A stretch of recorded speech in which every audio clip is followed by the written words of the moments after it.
Just monkey.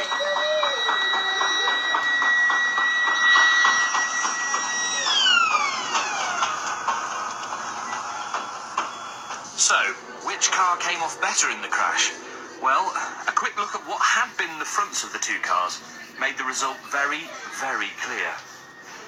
Okay, so this is the modus.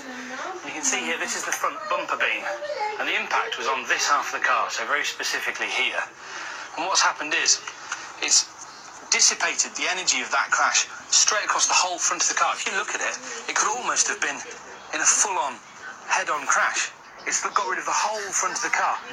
You look at this Volvo, and just the right-hand side of that car has just disappeared. That front wheel is roughly in the driver's footwell, so that's where his feet should be.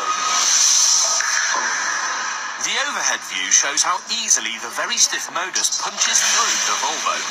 While the nose of the modus has mostly kept its shape, the Volvo has crumpled and half its nose has just disappeared.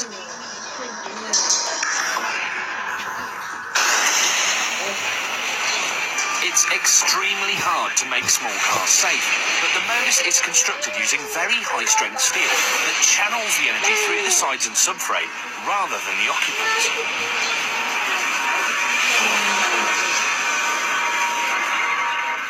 That modus has basically used the entire front side of this Volvo as another crumple zone.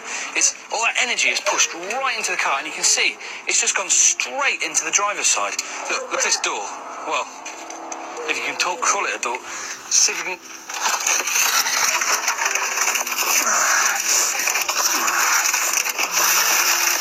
Right, come here. Look, it's pushed the whole of the front of the car up into here. The dash has moved backwards. You can't even see his feet. That means his legs have been crushed, serious lower leg injuries.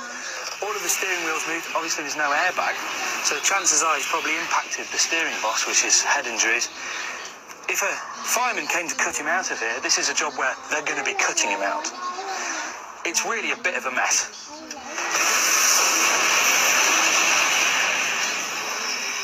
If we come back over to the modus, immediately we can see we've actually got the door. Let's just... Yeah, it opens. You can see the wing's been a bit bent, and so we're going to have to open it a bit like that. But come here, let's have a look.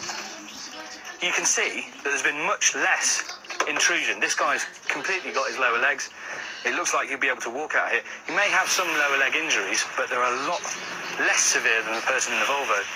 The airbags are deployed for both the driver and the passenger over there, and because the dash and the steering wheel haven't deformed or moved, they've probably hit them in quite an agreeable way, meaning they probably haven't got head injuries or chest injuries.